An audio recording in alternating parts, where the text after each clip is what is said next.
Tu veux améliorer drastiquement ton trading en une étape, c'est super super simple. Tu veux savoir? Il n'y a pas de souci, je te le donne ça maintenant. Il faut que tu backtestes. J'ai fait une vidéo il y a une semaine en disant que le backtest ça servait à rien. Il y a beaucoup de gens qui n'ont pas compris. Euh, en fait, les gens ont critiqué à tort sans comprendre. Le backtest, comme on le conçoit trader particulier, comme 95% des traders particuliers le conçoivent, ça pue la merde, ça sert à rien. On le fait très très mal. Genre, tu backtestes mécaniquement une stratégie qui n'a aucun sens, ça n'a aucun sens, d'accord? Il y a une bonne manière de le faire. Aujourd'hui, je vais pas parler des institutions, parce qu'on n'est pas des institutions, donc on s'en bat les couilles d'eux. Ok, on en a rien à foutre de ces mecs-là, on en a rien à carrer, complètement rien à carrer. Nous, on parle des traders particuliers. Toi, moi, n'importe qui d'autre, mais un mec lambda qui doit faire tout lui-même. Un trader en institution, ils sont 15 sur un trade. Là, toi, tu es tout seul avec ton trade. Voilà, tu dois tout décider tout seul. Donc, ça n'a rien à voir. On compare pas les deux, c'est incomparable. Ok. Là, on va rester sur toi, trader particulier. Comment tu veux faire pour backtest convenablement quelque chose, pas une stratégie, mais comment t'améliorer sur les graphiques en une étape qui est très claire. Ok. Tu vas en haut time frame, le plus haut time frame que tu puisses, mais qui a du sens, hein. Tu vas pas en monthly, tu auras 30 bougies à analyser, et tu vas pas non plus en weekly, ça sert à rien, c'est trop gros, tu vas perdre trop de temps. Quoique, tu peux peut-être commencer en weekly. Ce que tu vas faire, c'est très simple, tu vas aller en haut time frame, sur n'importe quel actif, ça va, tu as le choix, et tu vas te mettre en mode replay. Et tu vas aller là où tu veux. Et c'est facile, tu vas devoir analyser le price action de ton marché, de chaque bougie, et tu vas devoir imaginer, en fonction de ce que tu as avant, qu'est-ce que va faire la bougie prochaine. Est-ce que la prochaine bougie, elle va prendre le haut ou le bas de la bougie d'avant? Est-ce qu'elle va range? Est-ce qu'elle va toucher le PDR qui est ici, toucher les targets, machin, etc. Tu dois vraiment analyser. Et tu te dis ça. Pendant une heure, tu vas regarder les graphes et tu vas dire, ok, cette bougie-là, pourquoi elle devrait faire ça? Quelles sont mes confluences qui me disent que la bougie va devoir faire ça? Ok. Tu fais ça en haut time frame. Pourquoi en haut time frame? Parce que plus tu vas être en haut time frame, moins il y aura de bruit. Plus ce sera simple pour toi de trader. D'accord? Plus ce sera simple pour toi d'avoir raison sur le biais. Parce que plus un PD array est sur haut time frame, plus il est important et plus on le respecte. Ok? Donc, tu vas aller en weekly. Tu vas commencer en weekly tranquillement. Surtout dans 2006, là, ou avant, on s'en fout. Et tu vas essayer de regarder si la bougie que tu viens de cacher, elle va aller à la hausse ou à la baisse. Et tu vas faire ça pour chaque bougie, une par une, tac, tac, tac, tac, tac, tac, tac. Une fois que tu as fini le weekly sur ton euro USD de 2006 à maintenant, 2024, 2025, pardon, et bah, tu passes sur une autre paire, ou un indice, ou peu importe. Ok? Et tu fais ça. Alors, privilégie d'utiliser le symbole que tu utilises. Si tu trades euro USD au quotidien, et bah va sur euro USD. T'emmerdes pas à aller sur les indices, ça sert à rien. C'est tradable de la même manière, mais au moins, vaut mieux que tu apprennes un marché par cœur plutôt que tu sois moyen un peu partout, ok? Donc reste sur Euro USD si t'es sur Euro USD, GBP USD si t'es sur GBP USD, et tu retournes en arrière. Une fois que tu as fait ça en weekly, c'est très très simple. Qu'est-ce que tu fais? Bah, tu vas en daily et tu fais la même chose.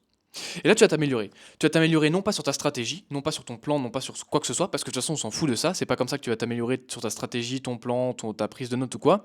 Tout ça, tu vas le faire en réel, sur du vrai, avec du vrai argent, quand tu auras de la psycho et des émotions qui vont rentrer en jeu. Et non pas quand mécaniquement, oh bah mon rien, je fais 100% de win rate sur les 70 derniers trades. Bah oui, enculé. Bref, traite pas comme, backtest pas comme ça, tu ne prends pas de trade. Juste tu regardes, tu dis ok, là, ok, gauche, ok, là on va monter, là on va monter. Et on s'en fout après de si t'as raison ou pas. Enfin, il faut que tu comprennes pourquoi la bougie elle a fait ce qu'elle a fait. Donc d'abord tu essaies d'imaginer ce que la bougie peut faire, de deviner, et après tu mets la bougie et tu vois pourquoi elle a fait ça. Tu essaies de comprendre pourquoi elle a fait ça. Si c'est dans ton sens, parfait, tu passes à la bougie d'après. Si c'est pas dans ton sens, et bah tu regardes, tu analyses, tu dis ok, pourquoi? Alors des fois il n'y aura pas forcément de raison, sinon on aurait tous 100% de win rate, au bout de 10 ans de trading on serait tous multimilliardaires, parce qu'on n'aurait plus aucun win rate, on n'aurait plus aucun SL. Le fait est, des fois le marché c'est que des probabilités, donc des fois le marché il va pas faire ce que tu penses ou ce qui est logique de faire. Ok? Des fois il y a une target à prendre, oh on va pas la prendre, on va la laisser pour plus tard. Mais ça tu peux le savoir qu'une fois que c'est passé. Par contre une fois que c'est passé, oh ben il y a des equals low ou des equals high. Ok, bah là c'est logique, on va venir aller chercher plus tard. Donc je garde ça en tête. Je sais que d'ici les prochains jours, prochaines semaines, on risque d'aller le chercher.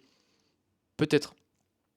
Par contre, quand tu es à 3 pips de la target, t'es quasiment sûr et certain qu'on va aller la chercher au moment où on va aller la chercher, avant qu'on crée cet equals I, par exemple. Tu vois ce que je veux dire?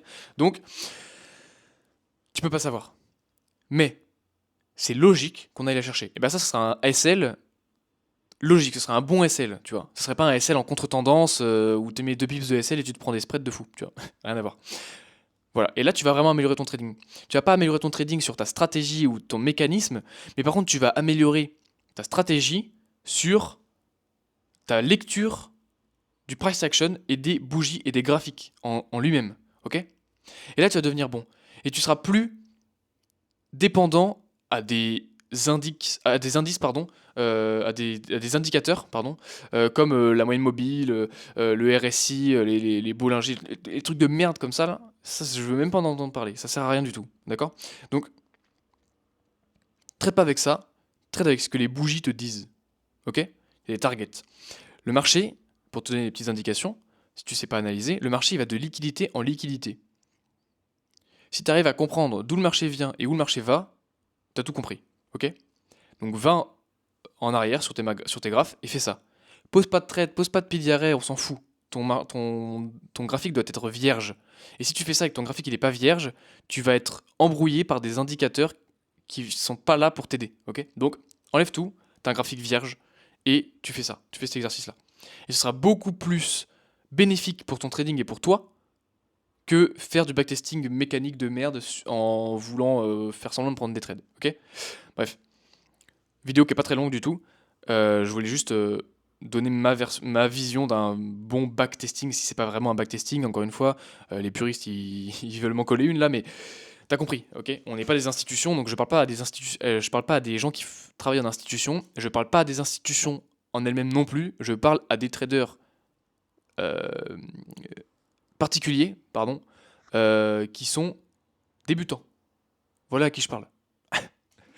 Bref, si t'es débutant et que t'as du mal, eh ben déjà il y a mon groupe de trading qui est encore ouvert pendant une semaine, donc dépêche-toi de rentrer parce que là ça va vraiment être compliqué. Donc si tu te tâtes, je sais même pas pourquoi parce que c'est gratuit, mais bref, c'est gratuit à vie, hein. Quand tu rentres, c'est gratuit à vie. Il n'y a pas de voilà. Dedans, il y a une formation.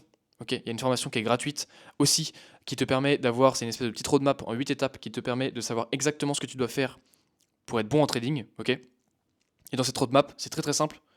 À chaque étape, tu vas retrouver mon journal de trading, mon plan de trading, ma stratégie, mon setup, et j'ai oublié quelque chose. Voilà. Je te donne 5 choses sur les 8 étapes, plus une playlist privée que j'ai créée exprès pour toi. Parce que je vais pas t'expliquer tous les concepts ICT, hein. Je te dis juste qu'il faut les apprendre. Mais je t'ai créé une playlist YouTube où j'ai répertorié les meilleures vidéos que j'ai pu trouver. Et elles sont. Tout est gratuit, mon gars, tout est donné, tout est donné.